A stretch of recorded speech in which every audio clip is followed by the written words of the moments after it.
Hello viewers, আপনাদের একটা laptop দেখাবো আজকে। Lenovo ThinkPad সিরিজ, জানেনই কি মজার সিরিজ হয়, কমার্শিয়াল সিরিজ হয় ThinkPad সিরিজ। ল্যাপটপটা ওভারঅল কন্ডিশন দেখেন, যেরকম আপনার এখানে কিবোর্ডে লাইট আছে, ফিঙ্গার আছে, i5 এর 8th generation laptop, model number T480। হ্যাঁ, উইন্ডো 11 আছে, 8GB র্যাম, 256GB SSD। এটা টপ প্যানেল দেখলেন, যেরকম A B panel, C panel, D panel, এরকম ব্যাক প্যানেল, তার মানে ডাবল ব্যাটারি লাগানো আছে, টাইপ সি অ্যাডাপ্টার।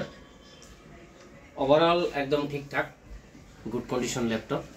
i5 এর 8th generation, 8GB RAM, 256 SSD, keyboard backlight, commercial laptop হয়, ফিঙ্গার আছে উইথ ক্যামেরা, শাটার আছে। যদি কারো লাগে ল্যাপটপটা যোগাযোগ করবেন প্লেসিভার নুরাইট এন্টারপ্রাইজে। প্রাইস চিপ রেট হয়ে যাবে, মোটামুটি আপনার 17,500 টাকা প্রাইস আসবো। i5 এর 8th জেনারেশন আপনারা দেখেন সব জায়গায়, সব ভিডিও লাগলে যোগাযোগ করবেন। Thank you.